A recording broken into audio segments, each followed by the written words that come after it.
chamo ainda está.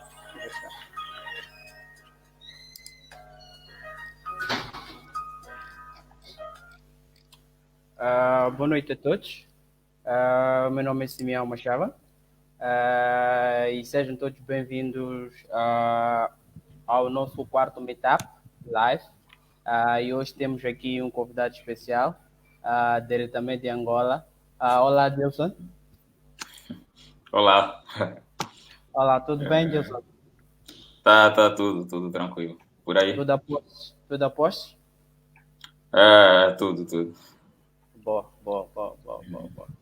Então, conte-me como que está a situação aí no seu país, face a situação em que estamos vivendo agora. Simeão, a situação é que tá complicada, né? Está complicado. Sendo país africano, sabe como é que o nosso continente sofre, né?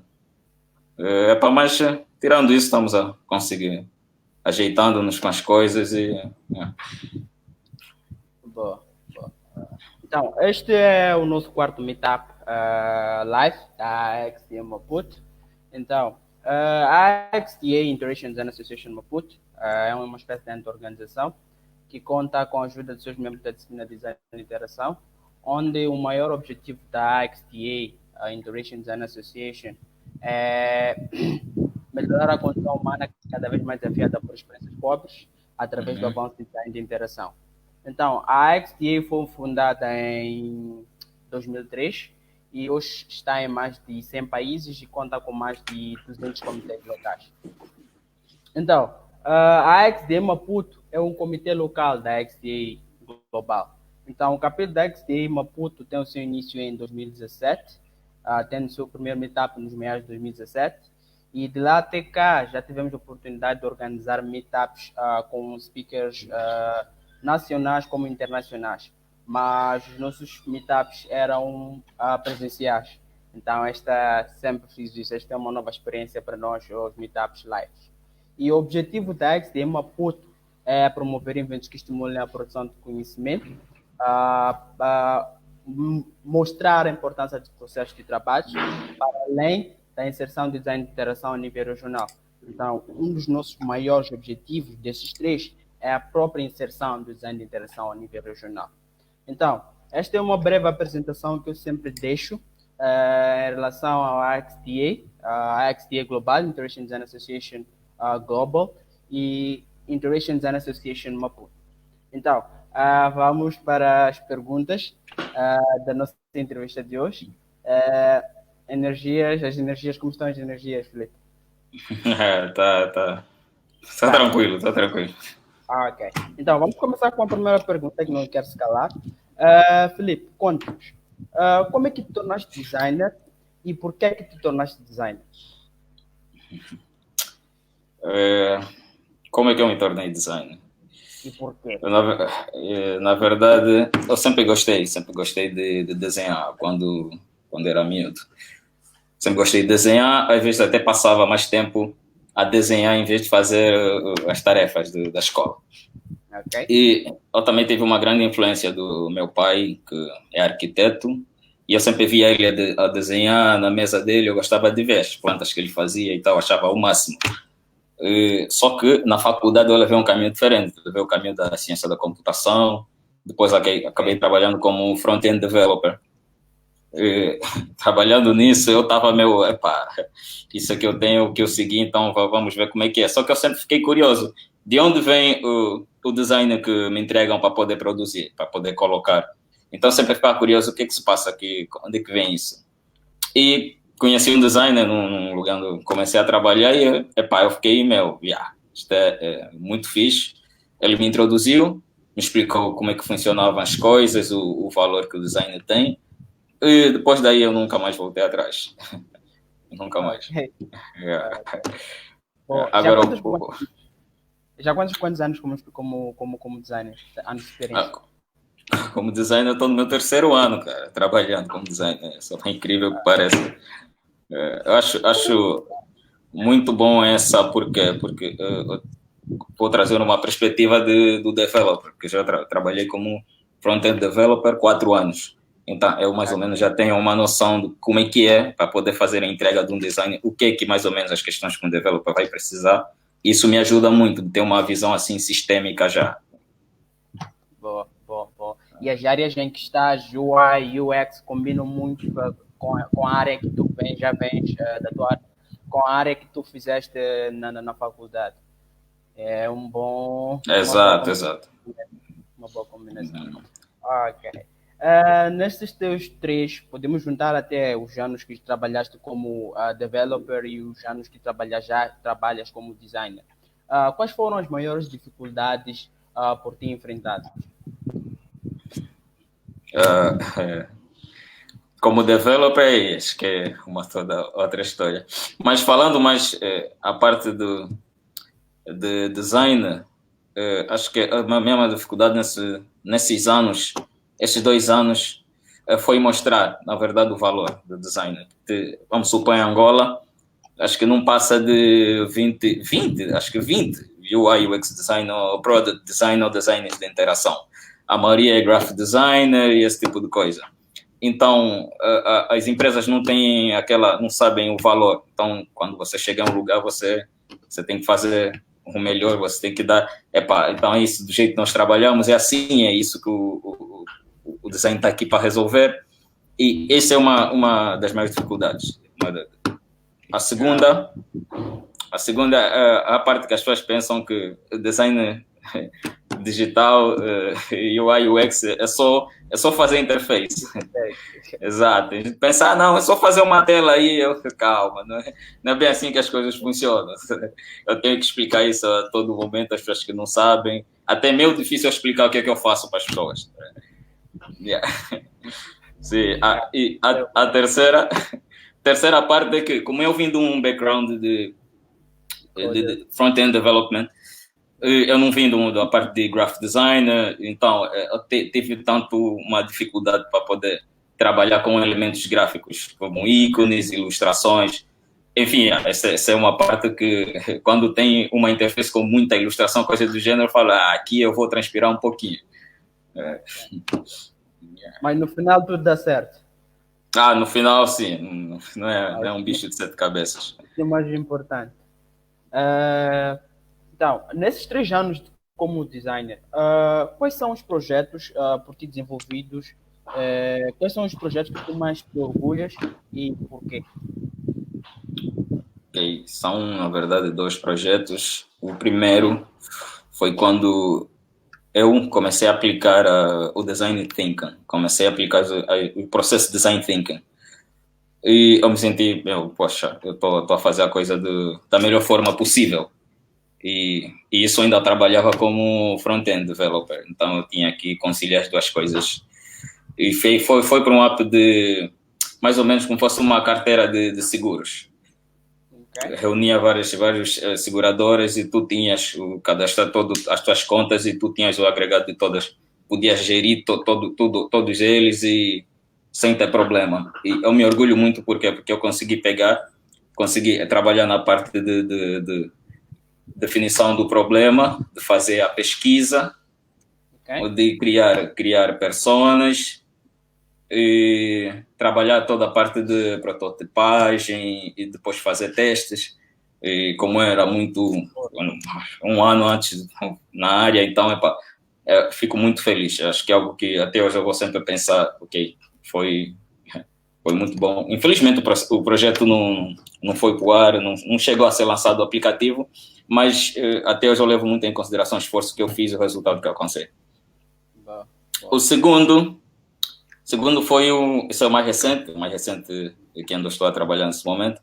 É um app que tem tido de vender bilhetes para entretenimento aqui em Angola. Filmes, festas, enfim.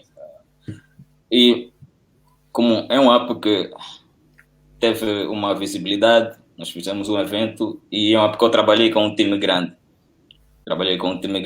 E isso me deu uma percepção diferente. Porque era um valor que estávamos a entregar ao país e é um app que eu sei que veio e ajudou. E ainda continua, nesse momento só não tanto por causa do distanciamento social, mas eu recebi feedbacks de pessoal sobre, ok, vocês estão a fazer um bom trabalho. E, isto é muito bom quando você, parece que o que você faz, as pessoas, como designer, você nunca vai receber, tipo, ok, fizeste um bom design, as pessoas não fazem ideia. Então, mas como alguém dizer, olha, a empresa onde você está, então eu falo, ok, fiz. Isso foi muito, muito bom. Boa. No seu processo criativo, antes de começar um projeto de design, que perguntas tu fazes e que informação tu achas que é de maior valor? No processo, realmente é mais a primeira pergunta sempre que eu penso é aquela, qual o problema? O que é que vamos resolver? Exato. O que é que vamos resolver aqui? E o porquê? O que é que você tem que... Porque às vezes o cliente chega com... Ele acha às vezes que o problema é esse, mas às vezes se você realmente questiona direito e às vezes mudar a forma que é feita a questão, você consegue perceber, talvez não era isso que ele achava. E muitas das vezes nós temos que ver isso, temos que colocar em mente, pronto, talvez não seja exatamente, ele tem uma percepção do que é o problema, mas se eu fazer as perguntas certas para ele, ele vai conseguir me dizer sem ele perceber. É muito bom isso, que é muito bom. Primeiro eu tenho que questionar e saber. A segunda questão que eu faço aqui é para quem? Para quem vamos fazer isso? Quem é o público-alvo, quem são os usuários, quem você quer atingir, senão você não consegue... Ok, achei que tinha perdido aí a ligação. Não, estou aqui. Continuando, se você não saber quem é o usuário, você não consegue ter o resultado que você quer. A terceira pergunta que eu falo é como é que vamos resolver isso? Ok, já sabemos qual é o problema, já temos os usuários. Como é que vamos resolver? Qual a forma que vamos fazer isso? Fazendo uma pesquisa, recolhendo informações, de ver a melhor maneira de abordar esse problema. A quarta é mais aquela. Quais são os critérios de sucesso? Que considera que o projeto foi bem feito, conseguiu alcançar o que tinha que ser e está a resolver o problema. São essas quatro, eu faço essas quatro perguntas porque eu não acho que existe uma pergunta que seja essa é a pergunta mais importante. Acho que todas são válidas e agregam valor. Boa. Puxando mais por essa pergunta de quais são as perguntas que tu fazes antes de começar um projeto de design, podes descrever o teu processo criativo? Quais são os passos que compõem o teu processo criativo? Porque eu acho que esta pergunta casa muito com processo criativo, cara. É uma confusão. Eu não tenho realmente um processo, algo que, tipo, passo a passo, é complicado. O primeiro fico, a pensar, a primeira coisa que eu faço é informações. Eu tenho que buscar informações, eu tenho que pesquisar. Eu tenho que, para ter uma base realmente sobre o assunto. Porque nem sempre nós vamos saber sobre tudo. Se for uma solução para uma área de medicina, não tem outro jeito. Eu tenho que correr atrás da informação. Depois o que eu faço, eu gosto de fazer uma análise competitiva, porque já existe, acho que não existe nada que nunca ninguém fez, né? Todo projeto já existe alguma outra versão, alguém já trabalhou numa solução similar. Então faço uma análise competitiva, analiso as pessoas, os projetos que já existem, como é que eles fizeram, como é que eles trabalharam e qual foi o feedback dos usuários dessas plataformas. Exato, e aí eu consigo seguir, eu vou seguir qual modelo, eu já sei que um faz isso, o outro não faz, eu consigo ter uma noção qual abordagem eu posso pegar. Boa.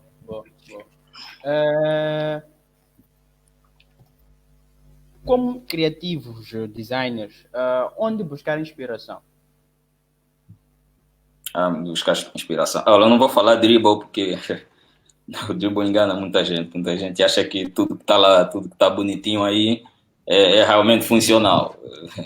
Mas nesse momento, atualmente eu tenho buscado inspiração muito na Play Store, no iOS, aplicativos que já funcionam. Eu baixo e vou verificando as interações e estudando os aplicativos. Também dou uma olhada em artigos, case studies, é muito bom, que eles fazem menos, eles quebram o processo todo, o projeto, você consegue dar uma olhada como é que ele chegou a tal decisão.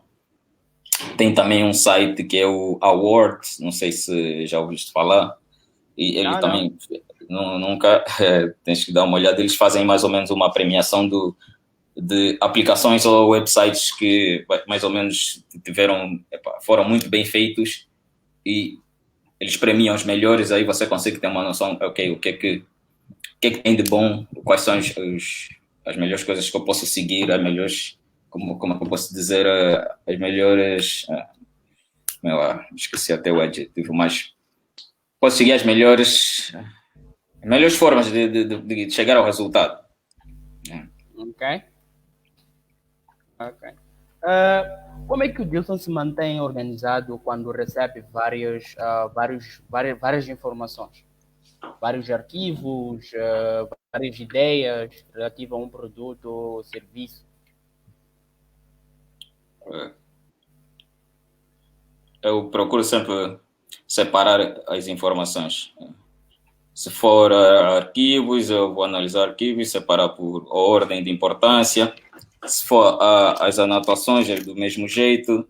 Eu também pego dicas do cliente, dos colegas de time, porque senão, porque tem vezes que já trabalhei em projetos, isso no início da minha carreira, e eu não fazia anotação, eu anotava poucas coisas, só que depois tinha ideias, eu via o colega dizia, tipo, disse na reunião, e quando eu estava na hora de começar o projeto, eu esquecia, enfim.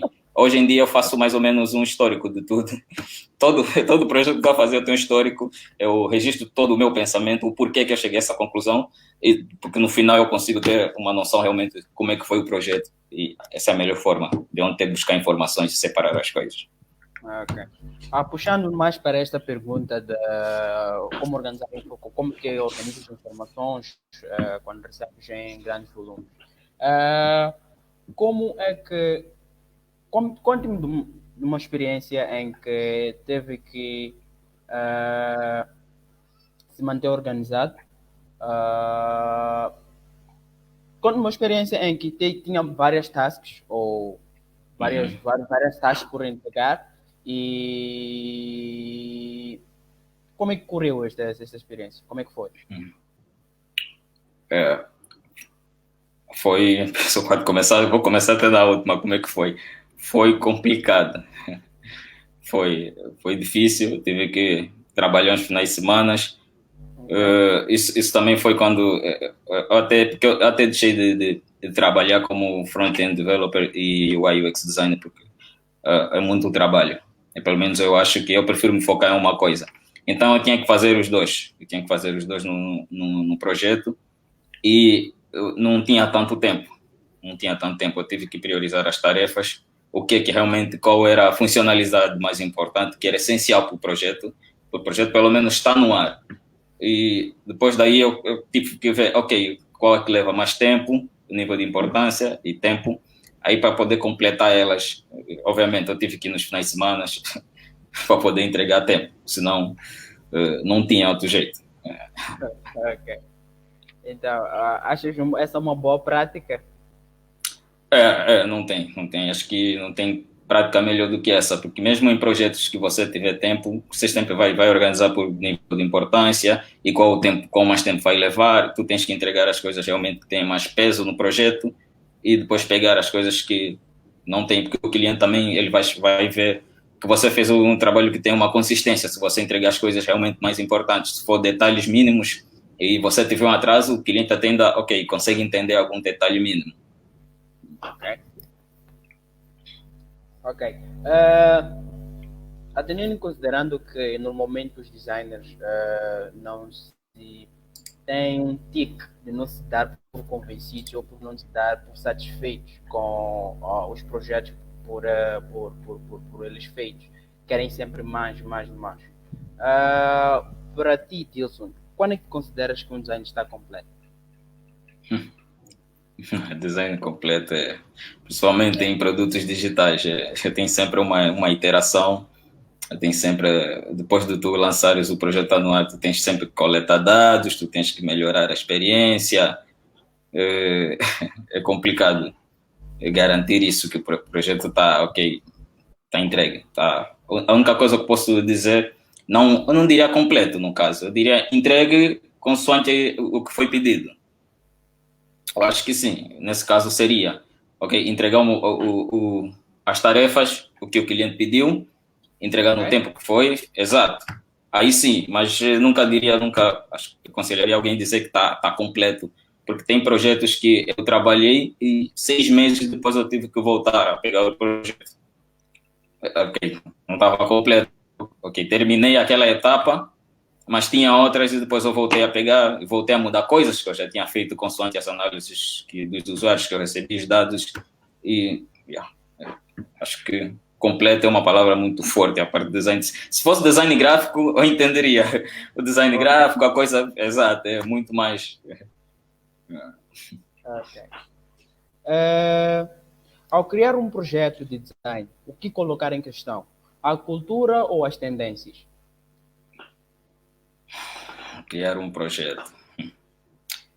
A cultura é muito importante. A cultura é muito importante, exato. Você saber onde que qual vai ser o público-alvo, o país, a cultura, isto envolve muito.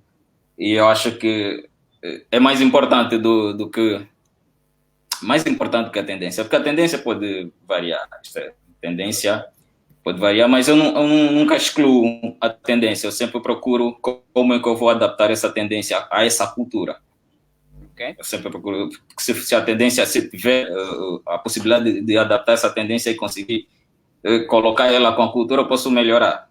Aí se não puder, eu sigo em frente, mas a cultura é sempre muito mais importante. Ok, boa. O Dilson gosta de trabalhar em equipe? Ah, sim. Poxa, trabalhar sozinho é triste. Ok. Ok. No trabalho em equipe, que tipo de regras, cultura ou estrutura precisam existir para promover a colaboração entre equipe? Trabalhar em equipe, regras e culturas. Acho que o time tem que estar totalmente envolvido com o projeto, com as prioridades de entregar o projeto da melhor forma possível. Ok? Focar realmente nos resultados, porque existem empresas e que eles dão uma certa participação em projeto, quem tiver mais participação e esse tipo de coisa. Mas as pessoas envolvidas no time têm que estar mais para o projeto para poder entregar o resultado, independentemente de quem fez mais ou menos, e conseguirem trabalhar da melhor forma possível. Se o colega não está conseguindo uma tarefa, você vai e ajuda, porque se o colega não conseguir entregar, conseguem entregar o projeto a tempo. Aí só vai ser melhor para vocês e para a empresa. Ok. Boa. Como é que o Dilson se mantém atualizado às últimas tendências? Ah, leu muito, tem que ler muito, tem que ler muito. Isso Muito. falo para o pessoal aí que pretende começar a embarcar para essa área. Eu diria qualquer coisa no mundo tem que ler muito, né? Que as pessoas não tem que. Então, eu leio muito livro, artigos, podcast é uma coisa que eu gosto de ouvir quando estou a fazer outras coisas que não carece de tanta atenção. E Boa. também ver vídeos, acompanhar lives, está aqui como esse que estamos a fazer. É. É um jeito de se manter atualizado. Ok. Qualquer, atendendo e considerando que qualquer carreira tem os seus altos e baixos, Dilson pode aqui partilhar algum projeto que não tenha corrido como o planeado? Uhum, uhum. Sim, já foram vários. Foram vários, mas um em especial é o meu primeiro projeto que eu contei no início, que eu comecei a trabalhar da forma certa, seguir os processos de UI UX design. Eu estava totalmente investido no projeto, só que a parte de negócios não conseguiu fechar os acordos. Tu sabes como é que é, as seguradoras é um negócio bem difícil. Sim. Exato, não conseguiram fechar os acordos e o projeto não conseguiu, não foi para o ar, não foi lançado, a aplicação não foi lançada. Até hoje eu tenho a aplicação, eu tenho o arquivo aí, eu fui para, ok, olho, foi uma lembrança que eu tenho, mas a coisa morreu. Yeah. Acho que essa é uma dessas que mais me marca. Mas quero acreditar que traz vários aprendizados dessa experiência. Tirei muito. Se bem que ele me fez querer aprender muito mais, um pouco muito mais da parte da área de business. Porque a única área que falhou foi a área de business. Porque a parte tecnológica estava toda muito bem, a minha área de design também estava muito bem, e quando todos grupos envolvidos no projeto não conseguem trabalhar da melhor forma, é isso que acontece. Ok. Quais são as marcas em que o Dilson mais admira? E como é que essas próprias marcas, influenciam o teu trabalho? As marcas, a primeira não tem a Apple. Ok.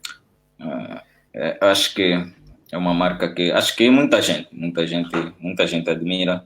Se conseguimos ver até os utilizadores, os clientes da Apple, eles têm mais ou menos como se fosse um culto, têm orgulho de ter um produto da Apple. E eu acho que o valor que eles entregam, mesmo sendo uma empresa de tecnologia, eles conseguem passar aquela como se fosse uma marca de roupa, que fosse uma coisa de luxo e que está na moda. Acho que apesar dos anos até hoje, desde a época que Steve Jobs mudou a Apple, até hoje eles conseguem se manter consistente nisso. Conseguem entregar valor e obviamente a preços muito caros e as pessoas não reclamam.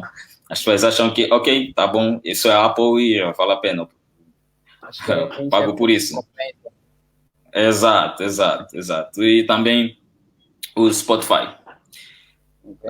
Eu admiro muito, sigo muito, uso muito o Spotify e admiro muito porque eles conseguiram chegar no mercado de streaming de música, eles mudaram o mercado de streaming, se tornaram número 1. E o mercado de música tem muito aquela de acordo com as gravadoras, depois tem que ter acordo com os músicos, e é algo complicado. E eles conseguiram mais ou menos padronizar, mais ou menos assim. E mesmo com a Apple Music chegando, eles conseguiram se manter no topo. Conseguiram se manter no topo até hoje. E pelo que eu acompanho, o Spotify, sempre que tem um update, eles conseguem entregar mais valor. Entregam features e mesmo assim, até hoje conseguem se manter. E algo que eu admiro muito. Porque a Apple é uma gigante. Não tem como. Okay. A terceira ainda tem mais uma. São 3 aí. É a Mercedes. Okay. É a Mercedes. Começar o sonho, ter um. Não tem. E eu gosto muito que eles conseguiram manter a marca Mercedes, que traz uma coisa de velocidade, luxo e conforto. E eles conseguem nesse momento, até hoje conseguem, que também é uma das que já está no mercado há muito, mesmo com a Tesla aí, a Mercedes consegue mostrar como é que se faz um carro, consegue trazer mesmo até hoje no mercado como é que até gosto de dizer de mostrar mais ou menos com quantos paus faz uma canoa. Isso é um ditado que existe. Então eles conseguem mostrar isso até hoje.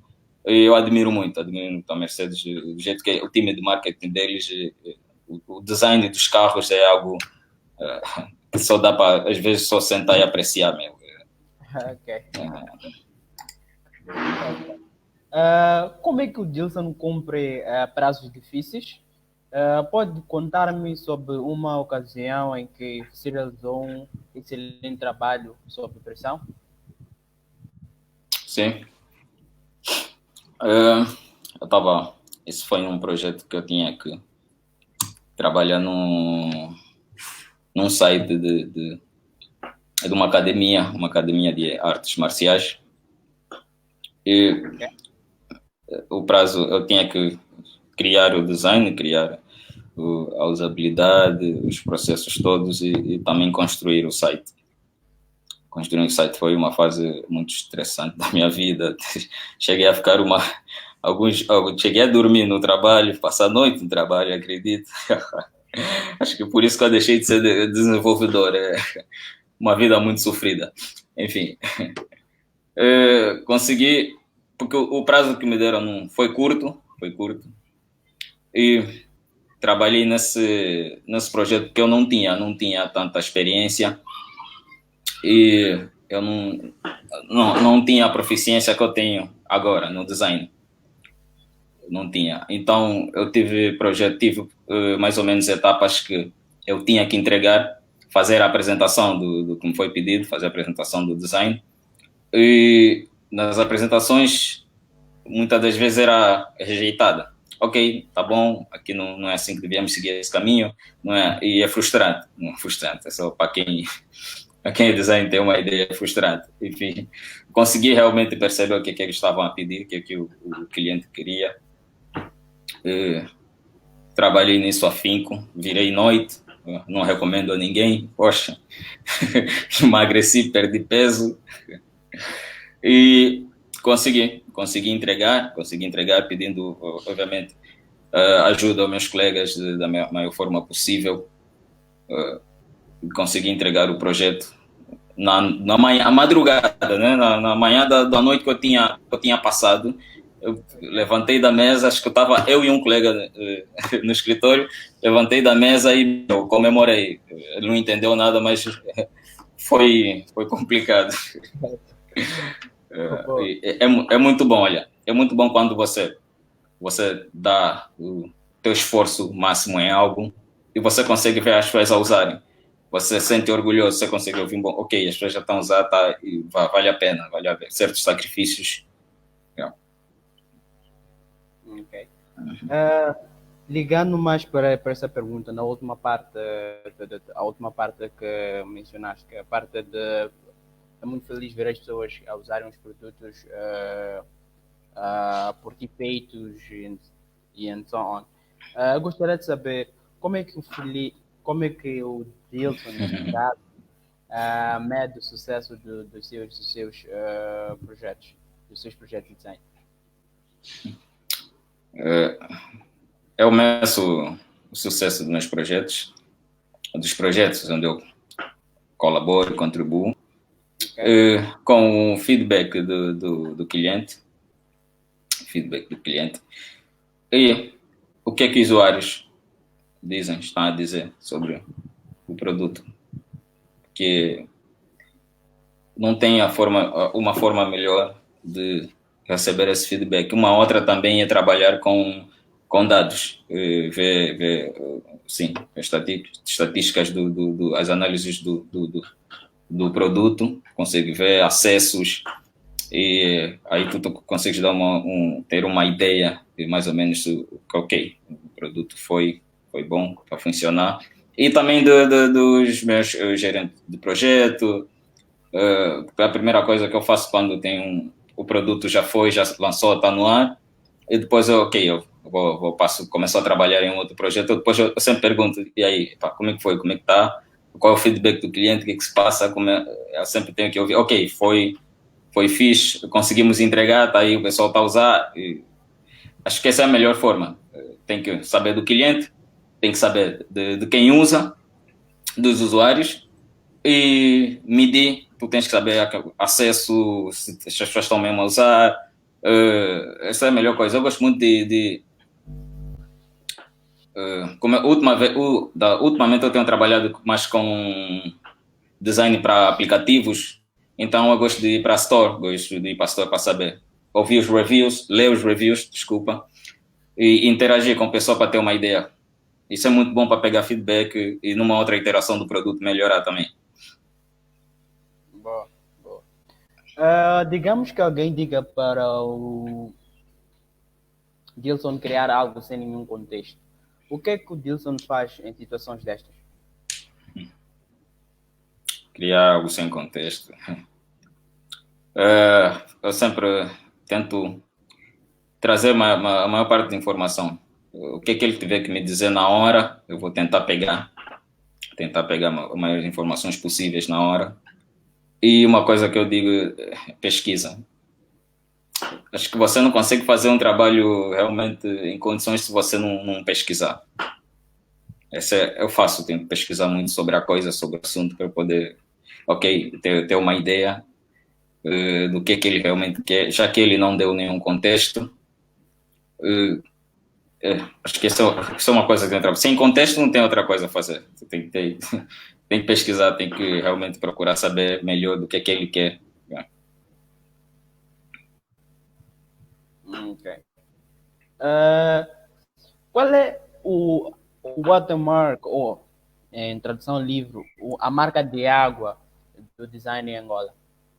O que é que identifica o design angolano? Ok. Identidade do design angolano. Acho que não temos assim, pelo que eu vi, que eu nesse momento estou em Angola, e eu não notei que o angolano não tem assim uma identidade como designer, porque acho que aqui não tem formação assim como designer. Acho que nem então eu não consigo notar isso. As pessoas que estudam realmente são autodidatas e pegam de vários lugares. Então, é uma mistura posso dizer, é uma mistura de muita coisa. E tem uma coisa, tem até se aqui tivesse uma forma de mostrar, eu mostraria. Nós temos aqui uma marca de sumo com pau. E uma coisa que eu consegui notar foi o design que eles fizeram na embalagem do sumo. É como se tu conheces os panos africanos que nós temos aqui, né? Os trajes africanos, isso. Acho que tu tens em Maputo isso, não tem Sim, as nossas Capulana. mães. Exato, exato. Então tem um design meio peculiar, tem aquele estilo que acho que só nós sabemos. Então, o designer pegou aquilo e fez algo do gênero no pacote do produto e fez isso com as cores angolanas, fez com vermelho, preto e amarelo. E acho que pegamos muito disso também. Acho que pegamos um pouquinho da parte que nós temos, conhecemos de design que tem em África e pegamos do resto do mundo.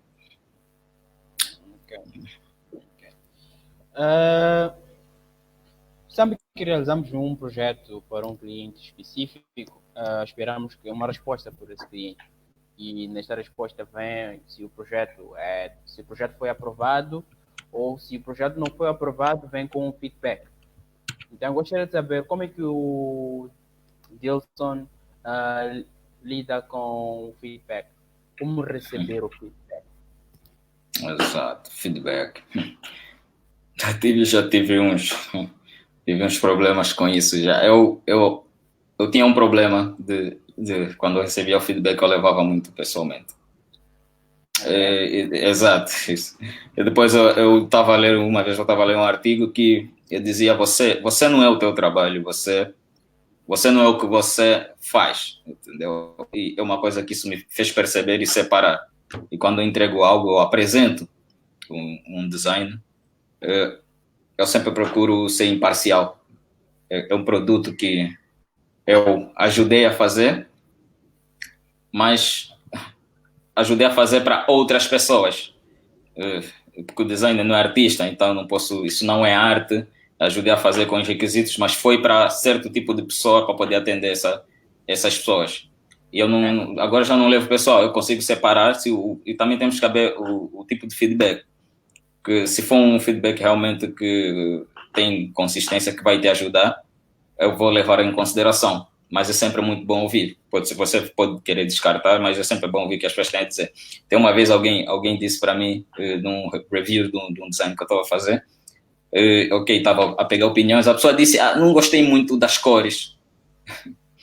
Eu disse, ok, ok, tal, mas só isso que tá. Não, é o meu gosto, não gostei. Eu falei, ok, tá bem, eu vou considerar isso, mas, obviamente, que eu não posso fazer nada com isso. Se eu gosto dele, exato, tem certas coisas que tens que ouvir e pronto. Mas, ok, vamos supor o caso em que tu escolheste uma cor, uma paleta, e tu sabes por que é que escolheste essa paleta. Qual é a melhor tática ou approach a usar para convencer o cliente que a paleta que tu escolheste é a melhor? Percebemos que os clientes têm os seus gostos, mas nem sempre é bom ceder aos gostos do cliente. Porque Exato. a paleta que tu escolheste é baseada em algum estudo. Vamos supor que é baseado em alguns, já ver. Então, quer perceber qual é a tática que usamos para convencer o cliente que a paleta usada, neste caso, é a melhor para o projeto que ele produto, aplicativo ou qualquer que seja o projeto de design. Ok, boa pergunta, Simeão. Se o cliente questionar a paleta que eu usei, ou sugerir alguma outra, ou dizer, Sim. tá bom, eu também gostaria de ver outros exemplos. Eu sempre vou atender esse pedido. Eu vou trabalhar em criar versões e Mas diferenciar. pode cortar, Dilson. Uhum. Por mais que tu tenhas um motivo específico, um motivo com base, por mais que a paleta que tu tenhas usado tenha bases, o porquê tu estás a usar essa paleta, tu ainda vais na decisão do cliente? Não, deixa terminar. Ok. Uma coisa tem que fazer. Eu crio outras versões, mas continuo deixando a versão que tem atualmente. Ok. Eu crio e depois apresento as outras versões e vou explicando o porquê que não funcionaria com outro tipo de cores. Isso já tem a ver com um pouco de teoria de cores e combinações, enfim, mas a questão é você fazer o pedido, aceitar o pedido, porque o cliente, obviamente, ele está a pagar, ou está a pagar a empresa onde você está trabalhando, então é muito bom fazer, mas mostrar que você, ok, mostrei aqui tem os exemplos, criei variações e para mostrar por que não funcionaria, por que eu escolhi isso. E aí eu teria muito mais argumentação para poder dizer, ok, é a melhor forma de seguir é com essa paleta de cores e é mais fácil ele conseguir aceitar essa argumentação. Ok. Já se deu o caso de desistires de um projeto por conta desta situação?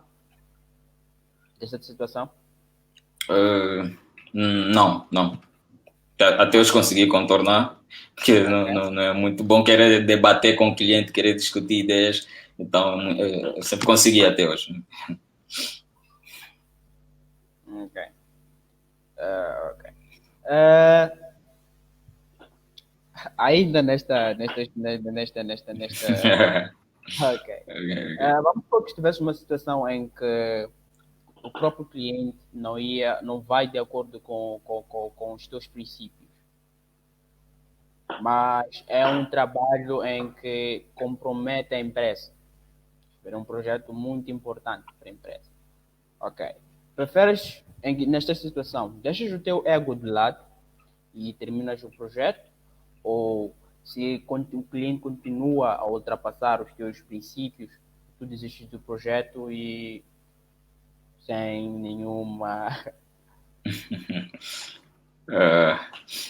Essa é uma questão complicada, mas acho que depende muito. Se for um projeto que está dentro de uma empresa e você trabalha naquela empresa, eu aconselho deixar o ego de lado.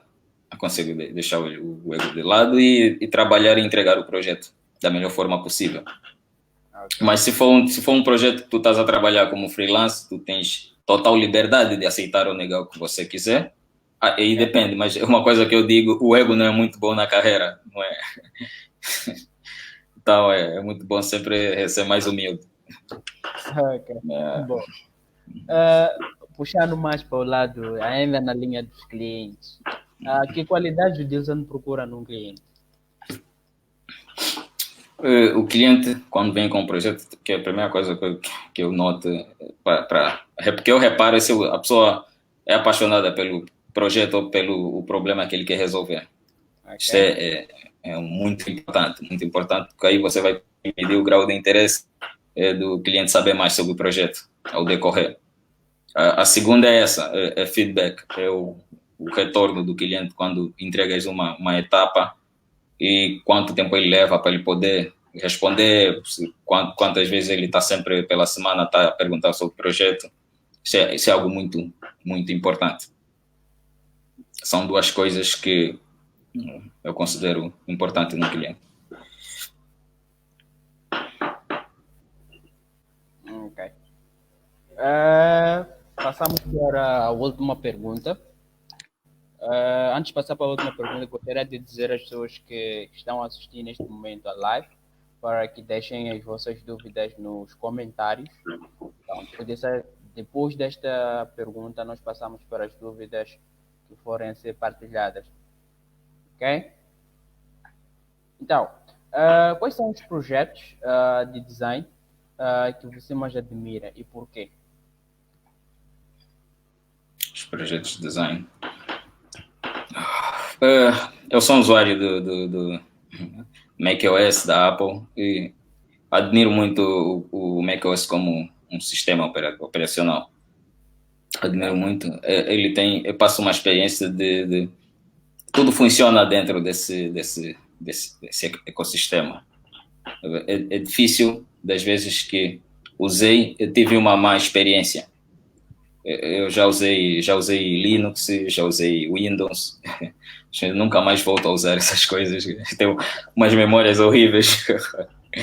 Enfim, eu sempre admiro muito qual a sensação que aquilo vai me passar. E o macOS, acho que todo mundo que eu conheci, conversei que usa ou usou, sempre sempre diz as mesmas coisas. Funciona, é uma coisa que não falha, é difícil e tem uma boa experiência. Uma boa experiência. Uma outra vez eu estava a pesquisar algo, tinha alô? Ok.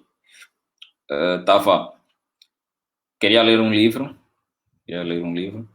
e fui pesquisar o livro, não achei. Eu quis saber se já tivesse o livro no meu computador, só que tem o Spotlight, que é mais ou menos a pesquisa rápida no Mac. Abri o Spotlight, escrevi o nome do livro que eu quis ler, e automaticamente ele me retornou um podcast sobre o livro, um podcast que eu tinha no meu computador. Eu falei, uau, eu nem sabia disso, já uso isso há alguns anos. E basicamente ele me disse, ok, tens aqui algo relacionado ao livro que você possa consumir, mesmo que você não tenha o livro no momento. Isso é algo que eu falei, isto agrega muito mais na experiência que eu tive. Um outro app tem um Pocket Cast, que é um aplicativo para podcast. Um aplicativo para podcast. Só para dizer, eu amo a UI desse aplicativo.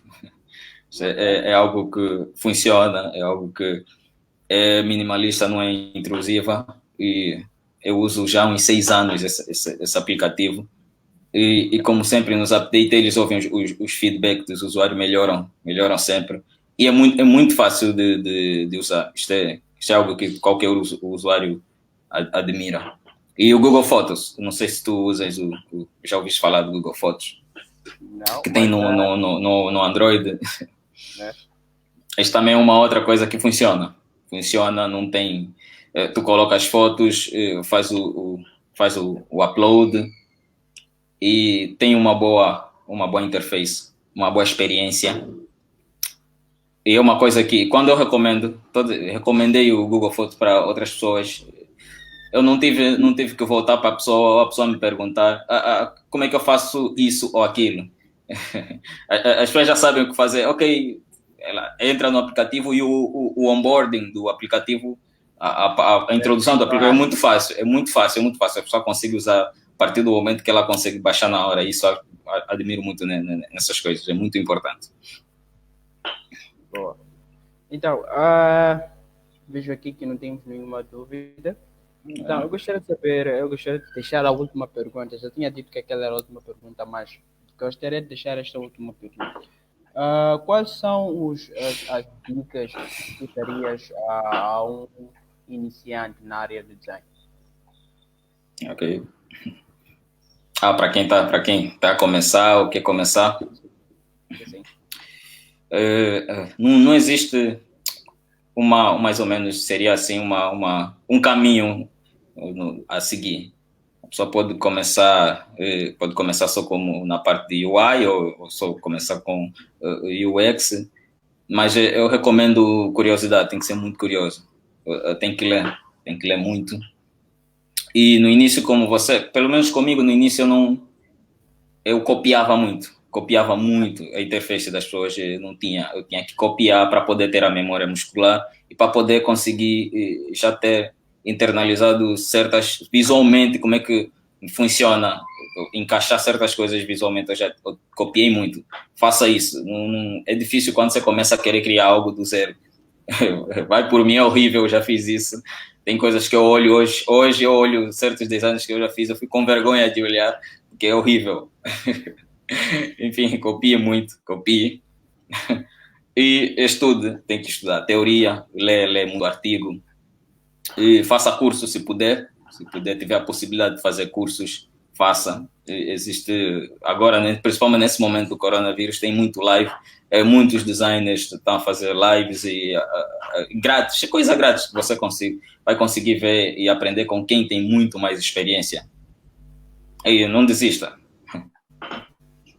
Boa, boa. Então, esta foi a nossa entrevista com o Gilson Fernandes. Muito obrigado pela essa entrevista, Gilson. Obrigado, El. Boa. Então, como é que foi? Foi boa? Não, foi. Eu estava um pouquinho nervoso antes do começo, mas foi. Conseguiste conduzir bem a entrevista e tal. Boa. Então, pessoal, este é o nosso, este é ou foi nosso quarto Meetup Live. Temos mais dois. Mais dois. Sim, o próximo é na próxima semana, passo a repetição. Por data a anunciar, mas de princípio. Ok. Desculpe só, isso vai estar disponível no Facebook.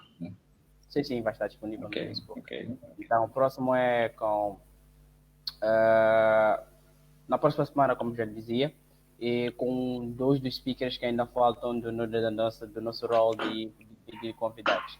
Então, e só tem sênior, não é? Desculpa? Só tem sênior. Eu até perguntei, o que é que eu estou a fazer aqui? Só tem sênior na área? Nada disso. Então, foi muito bom. Boa. Então, pessoal, obrigado por terem assistido. Obrigado por os que vão assistir no futuro, porque isto vai estar aqui no Facebook e também na nossa página, no nosso canal do YouTube. Então, declaro por encerrado o nosso quarto Meetup Live e até. Valeu aí, pessoal. Obrigado. Tchau. Tchau.